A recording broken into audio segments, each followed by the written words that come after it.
Welcome to Oh God, What Now? I'm Ros Taylor. On today's show, Rachel Reeves says there's a £20 billion black hole in the public finances. How is she going to plug it? And should we be talking more seriously about wealth taxes?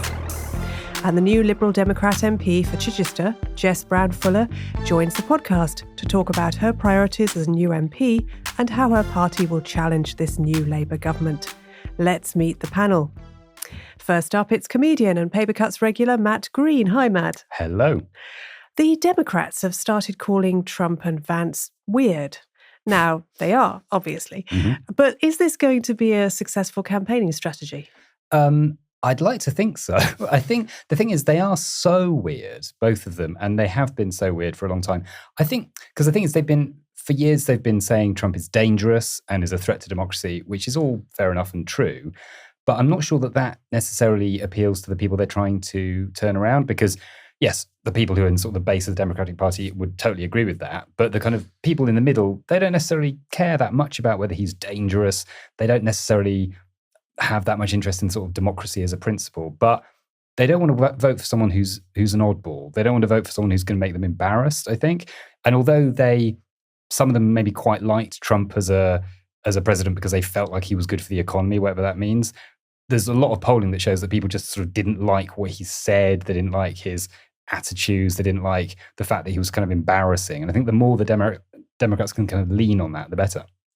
And you're at the Camden Fringe next week, I understand, and there are a few tickets left. There are definitely some tickets left for my show at the Camden Fringe next week. Thank you very much for that plug.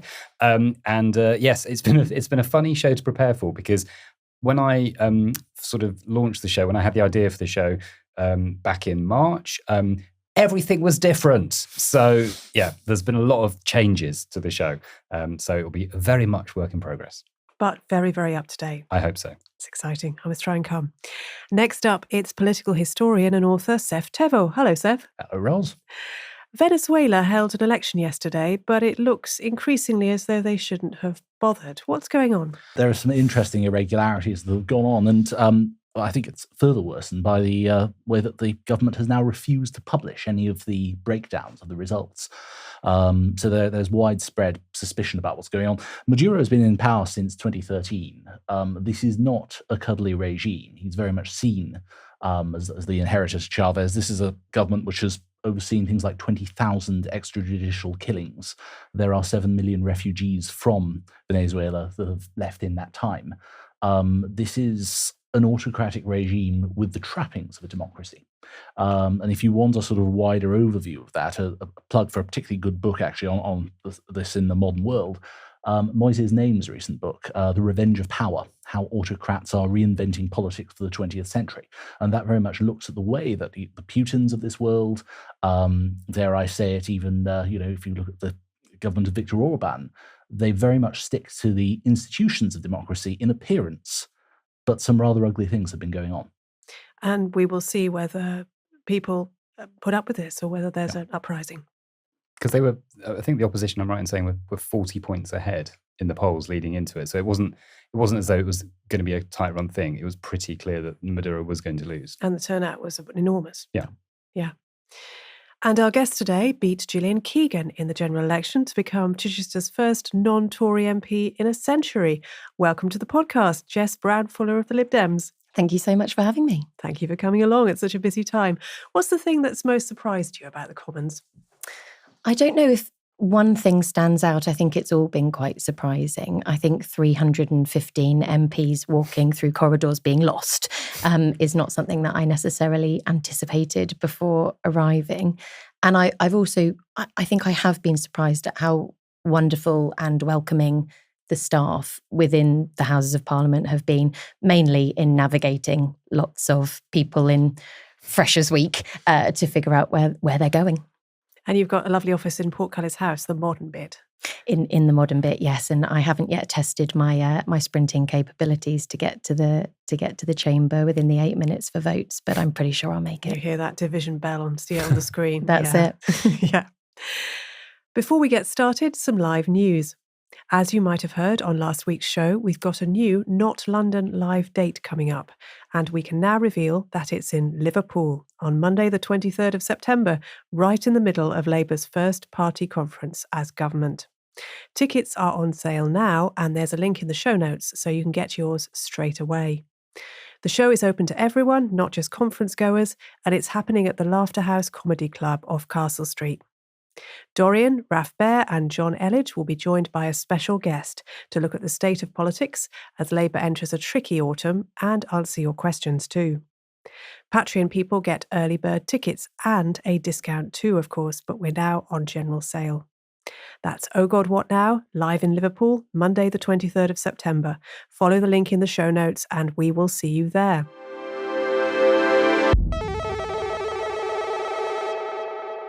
There were things I did not know. Rachel Reeves told the Commons today that the state of public finances is even worse than she thought. There's a £20 billion black hole in spending, which was not apparent from the Office for Budgetary Responsibility's accounts. And that means spending cuts right now. Seth, this will not come as a surprise to most people who have been watching politics for the last few years. Has it really come as a surprise to Rachel Reeves? No. If there was one thing that everyone was predicting ahead of a change of power for a political party, it was that the incoming government would say, well, we've now looked at the books and it turns out the situation's a lot worse than who'd have thought it. Bear in mind that we have the Office of Budget Responsibility that actually has the responsibility to do this twice a year as an exercise anyway, and has been telling us, along with every think tank under the sun looking at this, groups like the Institute for Government, groups like the Institute for Fiscal Studies. This isn't surprising.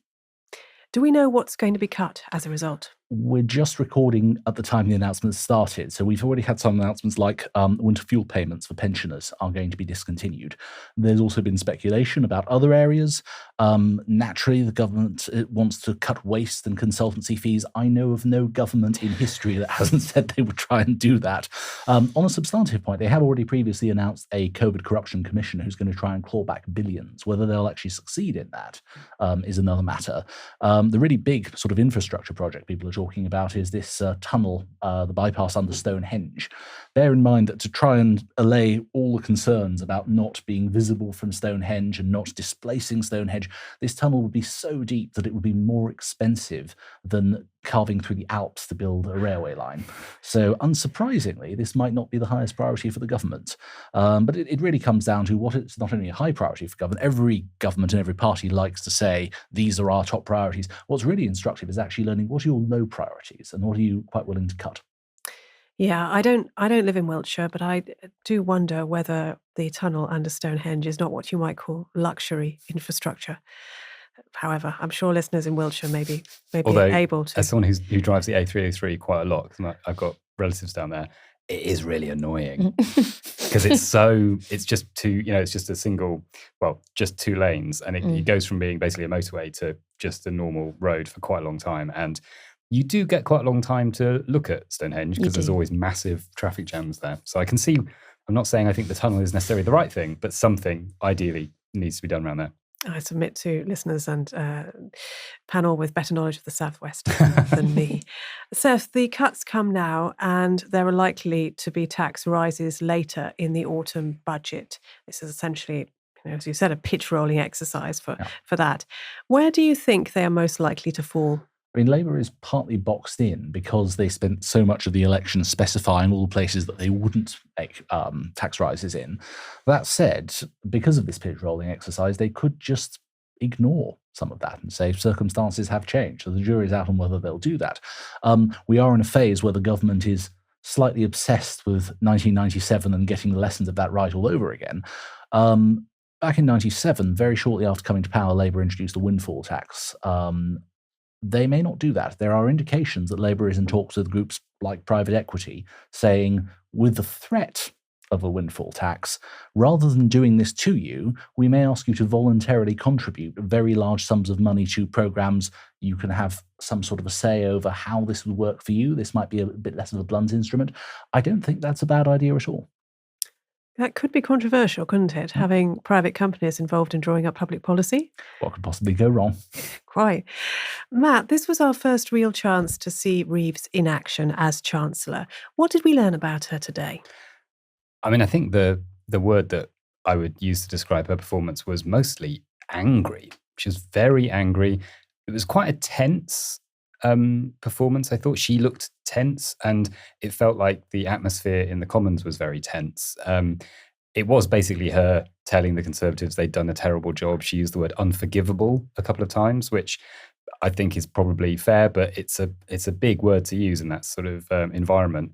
And I think she was going for this kind of angry, as though, as Seth said, not just those £20 billion that people had already talked about, but there was even more that they hadn't seen in advance, that the OBR hadn't had view of the, for example, the asylum system, said that was costing another £6 billion than what had been thought, and various other things. And so, yeah, she came across very, very hard, very firm, as though she was not afraid to take tough decisions in that kind of classic phrase, and said things like, about the welfare system, if you can work, you should work, those sorts of phrases, which I think can mean different things to different people. I think that's very much a sort of dog whistle for the sort of the right of the party. But also making the point when she talked about cutting the winter fuel allowance, that she was also, that was only for pensioners who weren't already claiming benefits. And as she did that, she also said, and we are going to be working with councils to try and make sure that everybody who is allowed to get pension credit does get it. And so that's sort of trying to play both sides, I guess. But yes, as I say, basically quite tense. And it will be interesting to see whether people feel like she was, whether she made the case. She is the first female Chancellor, of course, and I wonder if she feels, partly as a result of that, she has to come across strong from the beginning and not let herself be seen as a pushover. Yeah, but perhaps didn't want any moment of levity or any. There was, I mean, obviously, she started the speech by referring to the horrible incident that we don't know much about yet that's happened in Southport today. So there was already a sort of dark atmosphere. And so I think maybe in lots of Commons speeches, there's a couple of minutes or a minute or two of sort of lightness, a joke or two, and that was obviously not appropriate in this situation. So it did just come across as extremely sort of firm. She somehow has to avoid raising taxes on working people because Labour has promised not to do that. We already know that she's axed the winter fuel payment for pensioners who aren't on benefits, as you said. Does this mean that better off pensioners are going to have to shell out more in some form or another? I think, yeah, it's interesting. I think that phrase "working people" I find fascinating, because what does that mean? Because it doesn't, it's not working class, it's something different. And I sort of feel like it's one of those phrases, it's quite, in a way, quite a clever piece of branding, because I feel like there's nobody in the country who wouldn't think of themselves as a working person, basically, apart from retired people. So obviously there's going to be an element of that. And I can totally understand why in this kind of day of sort of cutthroat politics, why taking aim at the single demographics, rich pensioners who definitely didn't vote Labour, that makes sense politically, that they're not ever going to vote for Labour. So in a way, why not? Asking them to take a bit more of the burden kind of sounds like a plan that works for me. But yeah, I think it's one of those things that working people is a phrase that it feels like it could come back to haunt them a little bit, because I think there's, whatever they do, there's going to be someone saying, well, I'm a working person and that affects me. Yeah, it also excludes people who can't work, of course. Exactly. Well, it's like disabled or it's sick, like that phrase, and, hardworking families, that I've always hated, because you think, well, what about hardworking single people? What about hardworking people who don't have children or whatever? And it sort of suggests that it suggests that it applies to everybody, but doesn't necessarily. And also, do you have to work hard to be a member of society? Well, that's the start of a whole new podcast, isn't it? How hard is hard? It's a difficult one. There's talk of raising capital gains tax to a level that would match income tax. At the moment, it's lower. That hasn't been in any way confirmed by Labour, but it's one of the options they have. Yeah. Because this is often described as unearned income. Is it genuinely unearned income? There's a lot of people getting very, very angry about this today. Yeah, I'm glad you asked me this question, because I'm someone who, every time I have a meeting with an accountant, I'm sort of nodding like a dog trying to understand how baseball works. I'll do my best though. I think, yeah, obviously it is unearned income in one sense, in that it's tax paid on the profits when you sell an asset above a certain level. And the current rate of capital gains tax is 10% for basic tax payers and 20% for higher rate payers. So basically half what the tax rate is. But if you ever say that it's unearned income, you'll always have sort of business people jumping up and down saying, well, no, it's not unearned income because people are taking a risk with those investments. And if you don't allow people to take risks to make profits, then they won't invest. But in the US, it's known as passive income, which I think does show what it is. It is basically unearned income. It is income that you don't do anything about. You just invest in, so you just buy an asset, and then at some point in the future, when you sell it, that's the income you get from it. So I think I think it depends which side of the political spectrum you're on. I think it's perfectly reasonable to make the argument that it is by definition unearned. And in fact, the Resolution Foundation did some interesting work on this earlier this year, and they said that if capital gains tax was brought into line with tax rates on dividends and income, but also if they reintroduced inflation indexing, which would mean that it genuinely was on unearned income, not just the effect of inflation, then that would reduce the incentive for businesses to try and pay people using very clever schemes. Because if everyone basically paid the same amount of tax on income, whatever the kind of income that was, that would save maybe £7.5 billion a year.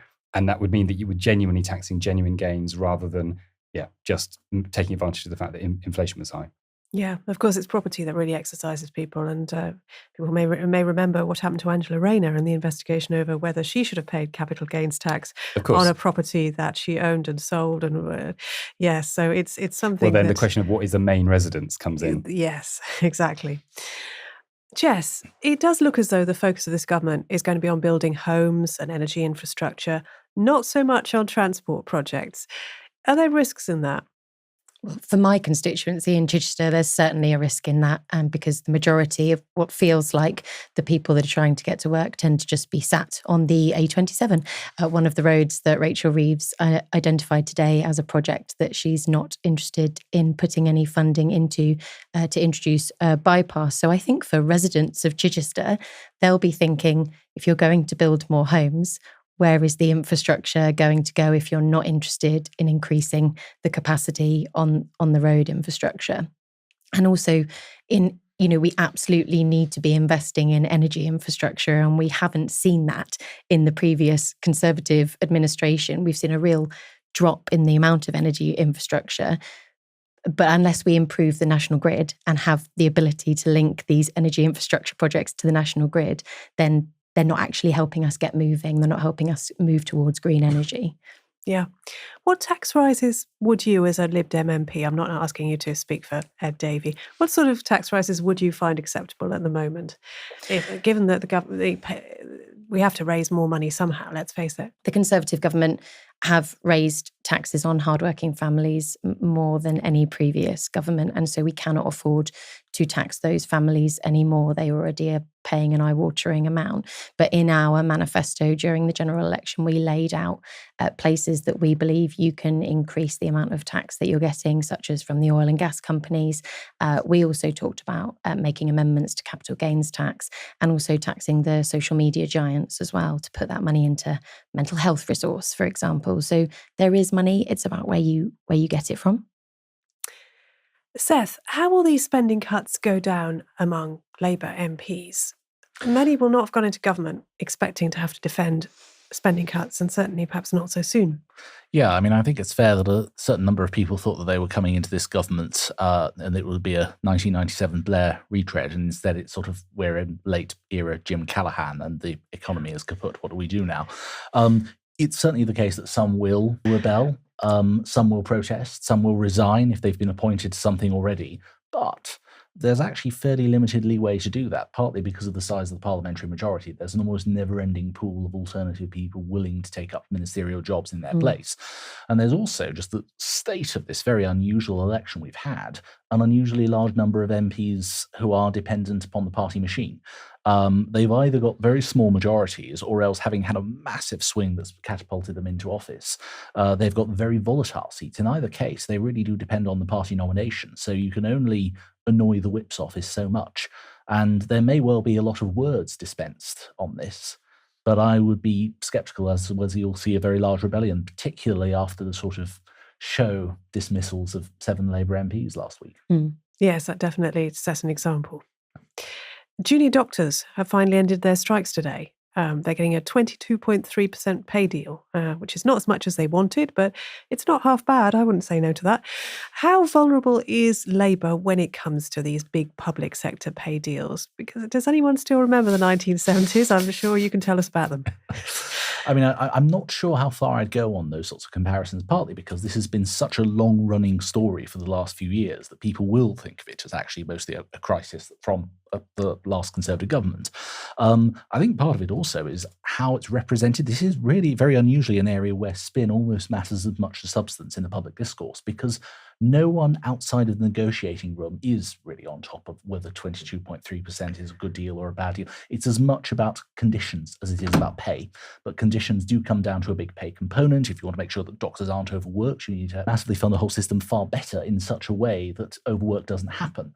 So I think a lot of this will come down to people's attitudes and preconceptions. You know, if investment bankers wanted to go on strike and say, we need better bonuses, I don't think there'll be an outpouring of support, whereas actually I think most people have goodwill towards NHS doctors. The Conservatives are starting to get an idea of how Labour will govern. And nominations for the leadership close today. There are 6 candidates. Which of them do you think is starting to grasp how and why they were defeated? There's an interesting divide right down the middle, because I think 3 of the candidates, James Cleverly, Mel Stride and Tom Tugendhat, are all very much tacking to the centre. They're talking about winning back votes from Labour already and the need to stake out that centre ground. And I think they are, to some degree, in their own way, attuned to reality, even though in various ways they're trying to show a little bit of ankle to the right. Then you have the other 3 candidates, Kemi Badenoch, Robert Jenrick and Priti Patel, whose whole argument is entirely different. It's we need to unite the right. We're losing too many voters to Reform UK. If only we can do that, we can get 35-40% of the vote. And they are looking at moving politics in a very different direction. So, how will this pan out? I suspect you'll end up having a candidate from the relative left of the party and a candidate from the right, and that will go to the membership, who do tend to tax the right. But let's see how they vote this time. You agree, Jess? I can see you nodding there. I do agree. I think there's going to be some interesting game playing within the Conservative Party in the next couple of months, where they whittle them down to 2 MPs, and it'll be very interesting to see which 2 then go out to the selectorate, to the membership. And of course, we saw what happened with Rishi Sunak and Liz Truss when that went out to membership. So, yeah. Matt, Suella Braverman has dropped angrily out of the race. To be fair, she never really entered it in a meaningful way. She said no one is listening to her. What do you think she will do next? Oh, I don't care. Come on. No, I do care. I do care. No, I don't care in the sense that I think she's, Seth's right, that people like Badenoch are on the right of the party, and clearly Braverman was even further to the right and was talking quite openly about reform being, having to win back reform votes. She talked about even wanting to bring Nigel Farage into the party at one point. And in her article, she talked about her party is traumatized and doesn't want to hear what she has to say. And she also tacked the idea of unity candidates, which I think is amazing. I sort of want to encourage her in that and say, yeah, have less unity. Good idea. That's what the public really loves is politicians fighting with each other in their own party. That would be great if we could see that a bit more. But what's she going to do? She took over from James O'Brien on LBC last week when he was doing, he was on holiday. So she was holiday cover for a few days. And I sort of feel like that is probably likely to be her political journey. I suspect that she'll do a bit more of that kind of thing. She'll do some more TV stuff. She might end up in the jungle or something like that. She'll... Oh, God. Yeah, possibly as part of a TV show or just maybe a holiday that went wrong.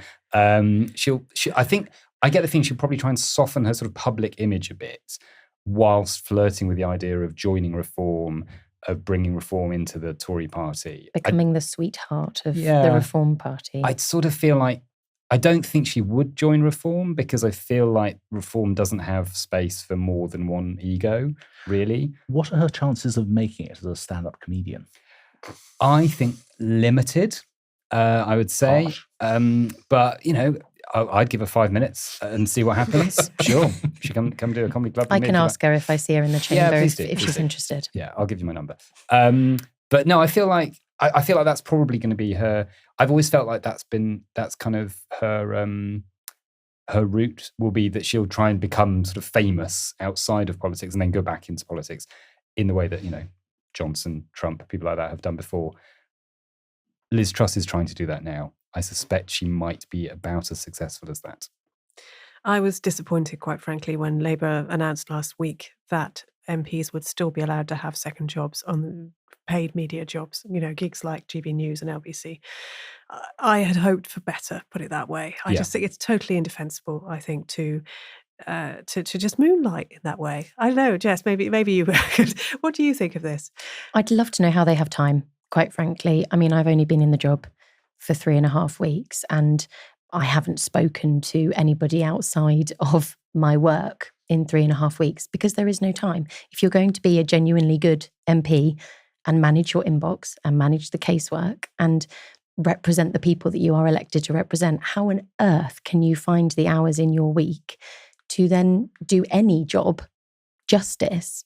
And, you have to make sacrifices to be able to do this job. And that does mean giving up the extra stuff. And I think the odd article, I think that's absolutely fine. Yeah. And I say that great. saying, I wrote a Guardian article a couple of weeks ago and, and if they ask me again, I'd happily do it again. But it's fitting in the things that you can do. Having a permanent role as a second job is just not realistic. But I'll just pick you up on something you said there, which was that if you're going to do your job well, exactly, that's the thing that they're not wanting to do. Also, they're taking money away from journalists, actual presenters and journalists. Yeah, being a journalist is a job, guys, and you're not necessarily trained or very good at doing it. And this also grates on me, to be honest. I feel it's a completely different skill set, and they shouldn't be presenters. However, on a lighter note, Matt, we've had a few weeks to observe the new cabinet now. Which of them offer the richest pickings when it comes to comedy? Oh, do you know what? I still don't know. I've been watching and trying to pick up if there's anyone in particular that I think is going to be a sort of feature of comedy shows or parodies and spoofs and things. So far, I haven't seen an obviously stupid interview. There was a period a year or two ago where almost every morning I would wake up and see something on the morning shows and think, oh, that's an obvious sketch. I think people are kind of keeping their head down a little bit now. They're all basically saying the same thing. And I think that's, for me, the thing that is sort of funny or interesting or ripe for satire at the moment is there is a danger, I think, that people, the public, will at some point get bored with the idea of people say, oh, the Tories broke it.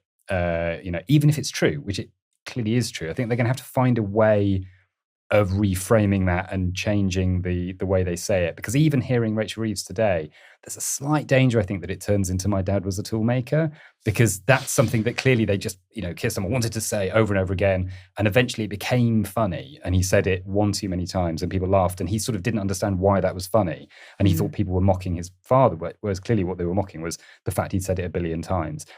And I just think that for me feels the beginning of the danger for Labour, that they keep using this reason, excuse, whatever you want to say, which is perfectly true, but how to keep saying that in a way that doesn't make eventually the audience go, ugh, come on. Yeah, there's a profound earnestness about Labour at the moment, and it's quite hard to break through that. But I suppose there is potentially comedy in that. Well, I think there is comedy in earnestness when people take themselves too seriously. Yeah. And at the moment, I think everyone's giving them the benefit of the doubt, which is perfectly reasonable. But give it 2 or 3 months and people will start thinking, okay, but what are you going to do?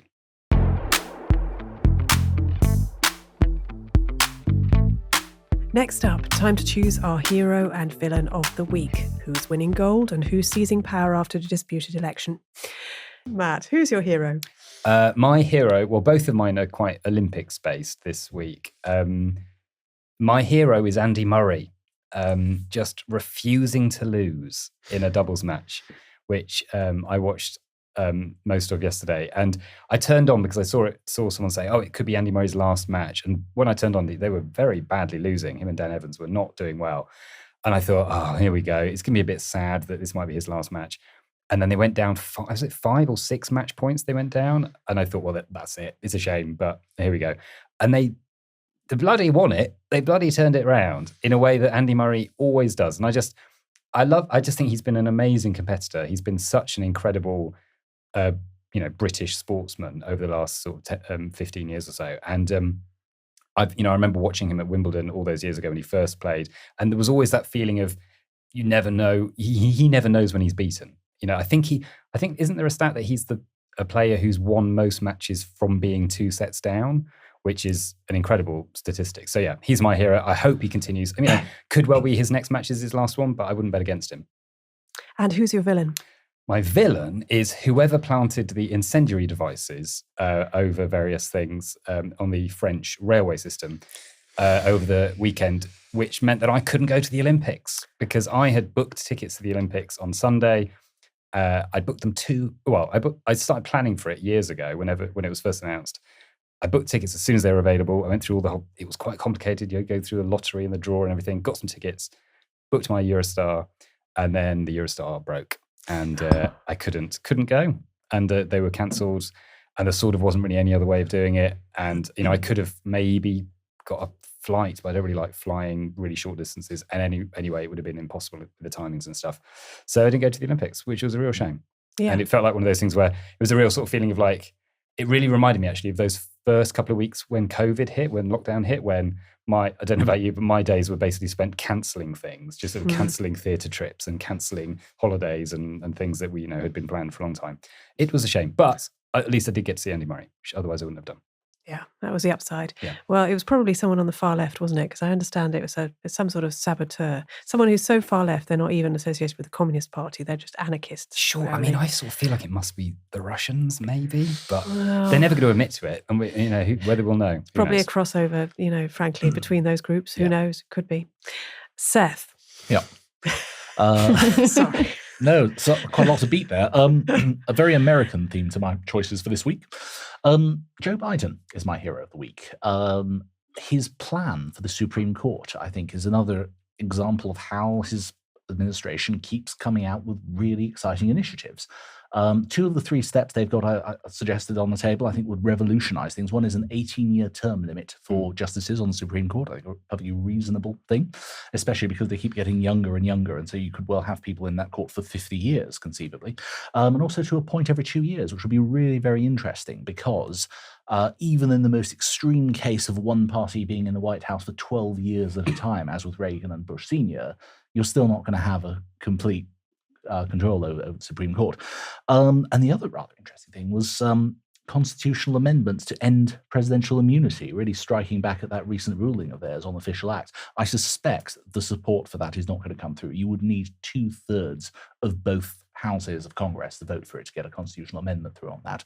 But you could well find that is something that's on the table as a live issue through this election. So I think it's a very canny choice for Biden to not give up on this. My villain of the week is, unusually enough, the Associated Press. This is because of a certain story relating to J.D. Vance and what he's alleged to he may or may not have done with a sofa. A couch. Yes, a couch. It's a little grand to say story. It was actually a tweet that went viral and people were treating as facts, and some very entertaining memes, it has to be said, as a result of that. But Associated Press did a fact checker saying this categorically did not happen. It's not something that's contained in his book at all. And then they took it down. So that's pleased nobody. Jess, who are your hero and villain of the week? I'm going to have to go smaller scale, I'm afraid. So I'm not going the entirety of the Olympics or America. My hero of the week is my clerical team, because they spent 6 weeks relentlessly bundling and writing so many leaflets. I don't know if you know, but Liberal Democrats love a leaflet. And they're back in the office today. So they are my heroes today because they are bundling my thank you leaflets to go across the constituency, thanking all the people that voted for me. And my villain of the week is, that's a little bit trickier, but I'm going to go with Bill Sikes, because in the last week, I went to see the production of Oliver at Chichester Festival Theatre, which was done in conjunction with Cameron McIntosh. It was incredible, and Bill Sikes got the biggest boo of the evening. So he was definitely my villain of the week. Well, it's a difficult one this week. I'm very tempted by your clerical team, Jess, because I'm sure they're brilliant. But I'm actually going to go for Biden, Seth, because I didn't know that my extensive news consumption had not informed me about these things that Joe Biden had done, and I'm very pleased to hear them. So that's the hero. The villain, again, difficult. I think it's got to be Bill Sykes.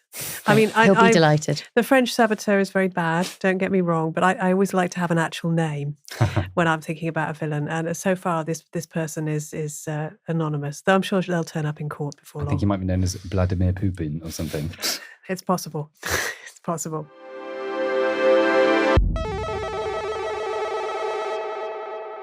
The Liberal Democrats won a record 72 seats in this election, making them the third biggest party in the House of Commons. And this week, we're joined by one of those MPs, the new member for beautiful Chichester. Jess Brown-Fuller beat the former Education Secretary, Gillian Keegan, to become the first non-Tory MP to represent her constituency in a century. Jess, I said beautiful Chichester earlier, and that's still true. Went on a lovely walk there a couple of months ago. But you partly won this seat on the state of local rivers and the harbour, didn't you? Absolutely. It was one of the biggest things that came up on the doorsteps, and not just in the coastal part of our constituency. So Chichester, in case you haven't visited before, I'm really glad to hear you've been on some nice walks around it. But it's a historic city. And then we've also got a real large expanse of coastline. We've also got chalk streams that are incredibly precious, and they are being damaged at the moment. So that came up so much on the doorsteps from residents. They're really, really worried about the sewage crisis and the state of our rivers and waterways. There was clearly a big tactical vote because Labour and the Greens did pretty poorly in Chichester. Obviously decided to get behind you. Lib Dems have always opposed first past the post, but it has worked out for you pretty well this time, hasn't it? So very interesting that you mentioned that, because I think a lot of people have pointed out the fact that the Liberal Democrats have almost worked out how to use the first past the post system to our advantage. That doesn't mean that we don't think it's the wrong system. We believe that proportional representation is the fairest way for everybody to have a vote. And I do recognise that a lot of Labour voters and a lot of Green voters lent me their support in this election, knowing that they couldn't return a Labour or a Green MP in Chichester, but they shouldn't have to vote like that. They should be able to vote for the party that they want to represent them in Parliament. So although I'm incredibly grateful to them for doing that, I don't believe that we live in a system that is fair. Even though it would have meant more reform votes, more reform MPs. I might not agree with reform on many things, but the one thing I do agree with reform on is proportional representation, because regardless of whether I believe that they are coming from the right place, there are a percentage of people who believe they are, and they should be represented in Parliament. Like a lot of the new Lib Dem MPs, you've won in a historically Conservative seat, and you're a centrist party with quite strong left-leaning instincts, as we saw from Ed Davies' focus on social care during the election campaign, which I think really resonated and can cut through with people. Do you think there is a danger that you're going to be pulled to the right by the kinds of people that you're representing? I don't think so. I think there is enough space in our democracy for a centre ground party to do very well, because actually I think the divisive politics we've got so used to, especially in this campaign, is not what people want.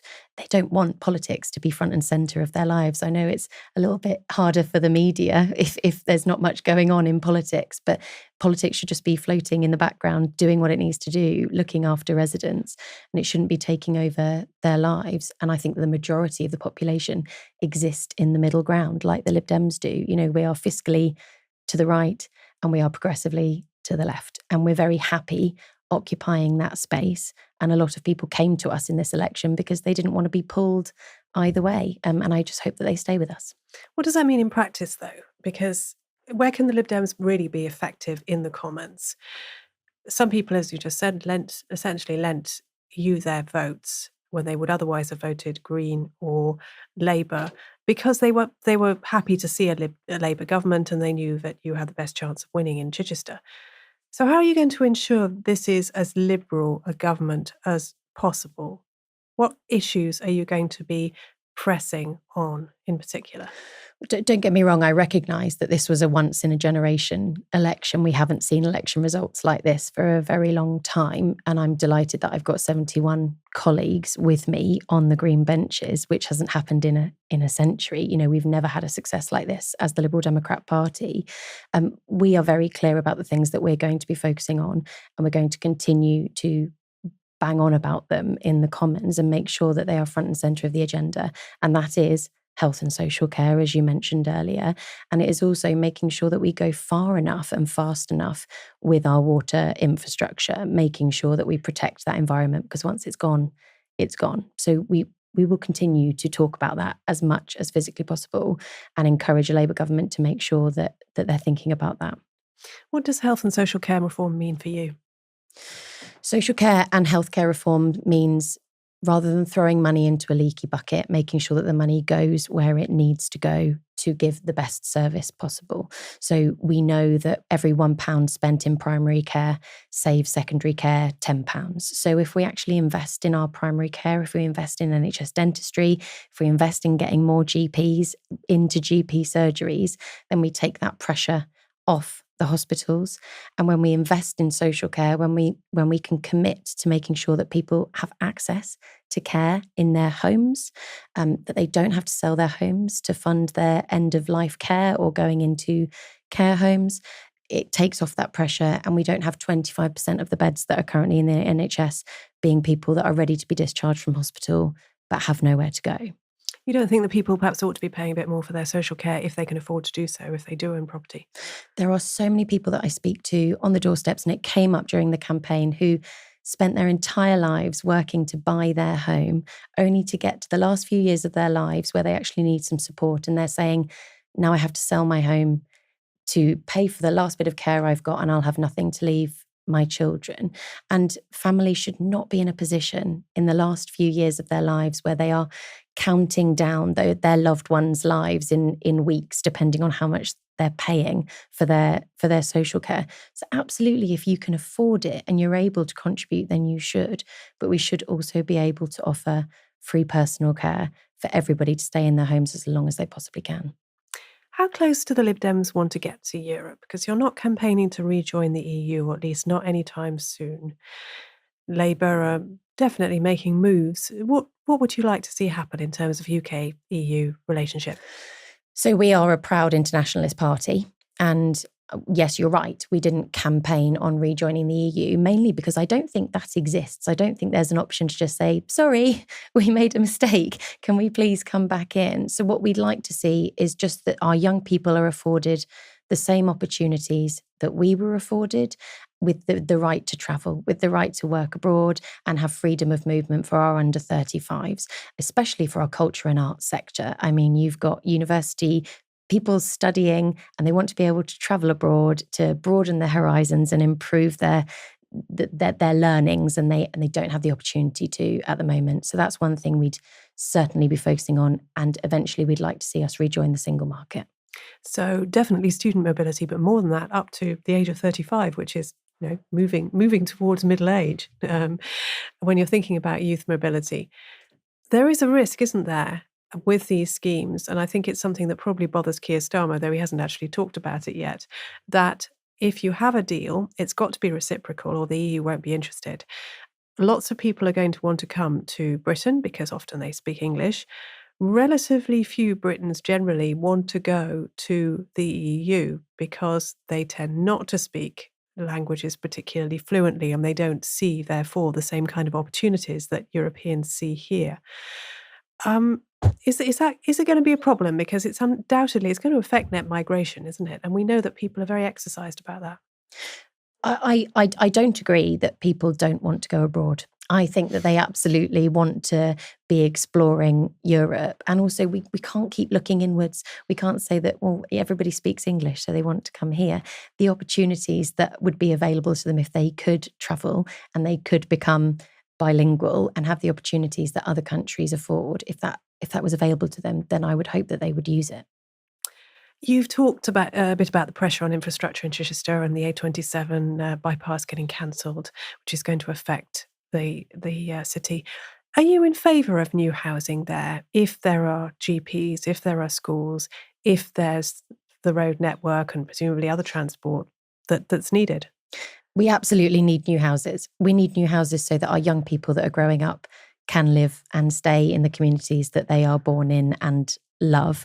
And I have 2 young children. I want to know that when they grow up, they can stay close to me in that area. So we'd want to see the right houses being built in the right places. And right now, the National Planning Policy Framework, it's not fit for purpose. It doesn't work. It doesn't deliver those homes that are so needed in those communities. It's all in the hands of developers rather than in the hands of communities. So the people of Chichester are not NIMBYs. They want homes to be built, but they want to see the right homes being built.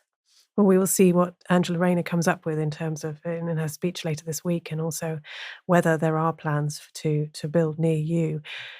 Do you think there are going to be tensions in the Lib Dems between Yimbys and NIMBYs? Because it is something that divides the party, perhaps not as much as it divides the Greens, who seem very much split on it, but on the value of new housing versus the value of preserving the countryside. No, I think we're very aligned in it. I think that we're very aligned in the fact that we know we need to deliver more homes, and we set out an ambitious target in our manifesto to deliver more social homes, 150,000 per year, so that we can replenish the depleting social home stock. What we would be calling on the government to do is to deliver the infrastructure that comes around that. And our spokesperson for the Environment and Rural Affairs on Friday in the Commons, Tim Farron, spoke about why are we building new homes and not insisting that they have to have solar panels on them? So I think we're aligned as a party that if we're going to see house building, we just want it to be the right homes and we want it to have the right infrastructure around it and be energy efficient. I recently moved house, and that when we were sort of looking originally at homes, we did look at new builds at one point, and I found it genuinely baffling that there's brand new houses not even been finished yet, that we were looking at potentially, and they all had gas boilers. And we said to the guy, should you not be maybe putting heat pumps in and stuff or something like that? And he was like, no, you don't have to. So, why would we? And it does feel like it needs political will. Yeah. Exactly. There needs to be political will. And all that kind of stuff. And that will certainly, you'll be hearing a lot of that from the Lib Dems. We want to see if we're going to have more homes built, we want to make sure that they're actually the homes that communities want and need. Mm-hmm. No new gas boilers. Germany has tried that. Hasn't gone down well, but I'd certainly like to see it happen. Question from me on challenges of high turnover in the Lib Dems. So this is actually a very long-term trend. I think it was first picked up on in a study in the 1970s, but there was an academic study just last year which said the same thing, which is the average Lib Dem party membership lasts 3 years. Usually somebody who's quite inactive for their first year, gets really stuck into local campaigns in their second year, and sort of just gets burned out by the third year of all the leafleting and so forth. And of course you have 60 parliamentary colleagues who are new to Parliament, and many of whom weren't even party members 5 years ago. So how does that work out in terms of functioning as a party? It's a really good question. And I think without those people, we cannot operate in our communities. What the Liberal Democrats are really good at is running very strong ground war campaigns during general elections. They only happen because of the incredible volunteers that we have. And I know I was lucky enough to have nearly 300 people helping me during my campaign in Chichester, relentlessly delivering leaflets, holding their spatulas to get the leaflets through the doors, and knocking on doors and supporting my campaign. My hope is that I think the reason we've had high turnover is so often we haven't seen the results. So these people are working incredibly hard, and then it's not returning MPs at the end of the day. We can't say that this time. We've won 72 seats, in the country because of relentless targeting, and so those people are now jubilant at the fact that their hard work has paid off, and now they can see not only the MP that they campaigned for, but 71 others, and they're delighted. So I would hope that all of those 300, this is a plea to them right now, that all of those 300 will be helping me in my re-election when that general election comes, and that they don't give up. Can I just ask, what's the thing about the spatulas? Oh, I want to spread this word far and wide, and it should be used by all parties. Letterboxes are cruel. And when you're putting leaflets through letterboxes, you end up with your knuckles getting cut, or there's the occasional angry dog. If you have a spatula, you can very nicely push the leaflet through the letterbox and then retrieve the spatula. So although there are a few spatulas now sitting in constituents' houses across Chichester that dogs have managed to grab, generally it does save the knuckles. Do you have like logos on the spatulas as I well? do admit to having Lib Dem branded spatulas, Okay, yes. good to know. So this is why I get more Lib Dem leaflets than any other party. It's the spatula. It makes all the difference.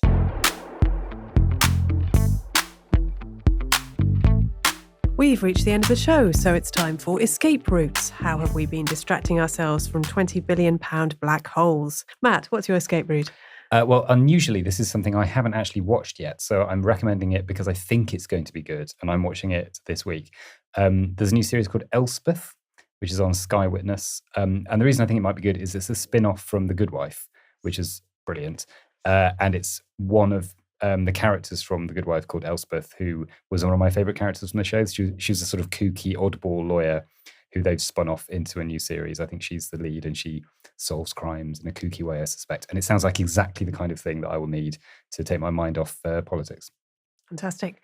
Jess, what's your escape route? Have you even got time for an escape route? My escape route is my children and my husband as well. So as much as my brain is on politics for most of the time when I'm with them, it's usually about Bluey or my son learning the Diablo or my husband showing me a duck he saw. So they are my escape route. That's nice. Yeah, wait till they're 15 and then you can spend the day trying to persuade them not to go back to bed. It's a different thing altogether. Seth, how about you? Mine is less wholesome and is more a TV choice like Matt. It's there's a new trailer for Star Trek Strange New Worlds, his new season. It's very exciting, very geeky. And there are Vulcans. Vulcans. Yes. Why is it particularly exciting? Could we have a little more detail? I mean, I'll give away what's in the trailer, which is that they all turn to Vulcans for 5 minutes, and then the drug that does this doesn't let them go back, and they're all stuck being unemotional and highly efficient and thinking, I'm not sure how to accept all of this. It's the kind of thing that, if you like 1960s Star Trek being redone in a modern way, it's brilliant. Fantastic. Yes, I've been mostly staring mindlessly at the Olympics. There's so much Olympics. You just turn on BBC iPlayer and the choice is so enormous that it's overwhelming. And I find the diving particularly compelling, and the synchronized diving especially. And after watching about 20 of them, you begin to feel you could actually start to commentate on this, and that you have genuine insight into how this is being done. It's great. And I should also mention that Seth has done an amazing turn in my other podcast, Jam Tomorrow. Tomorrow's episode is about Concord, and he has done the most magnificent impersonation of Tony Benn. And I highly commend that to you if you have time to listen. This was mainly from the realisation that I was watching some Tony Benn clips at the same time as a Carry On film was on, and I realised that Kenneth Williams has a surprisingly similar voice. Yes. It's great. I very much enjoyed the Greenbelt episodes. Thank you. A week or two ago. So yes, Thank you. I would recommend that. Yeah, please do. Everyone should listen. And that's the end of the Tuesday edition of Oh God, What Now? Thank you, Matt. Thank you. Seth. Thank you. And our guest today, Jess Brown-Fuller, MP. Thanks for having me. Oh God, What Now will be back on Thursday for our backers and Friday morning for everyone else. Don't forget our live show in Liverpool on Monday the 23rd of September. Get your tickets from the link in the show notes. Now, please be upstanding for the traditional thank yous to our latest backers on Patreon. Hello, and many thanks from me on behalf of the whole team to Pete Gosling, Robin Brown, Louise Strange, David, and Andrew Norris. A hearty salute from me for your generosity to Joanna Wells, Rachel Phillips, Paul Taylor-Pitt, A.M. Murphy, and Steve. And finally, hello from me, and enormous thanks for helping us out to Robin, Stephen Rutt, Maxime, Samantha Dupfield, and returning backer Adam Harris. Welcome back. We'll see you next time.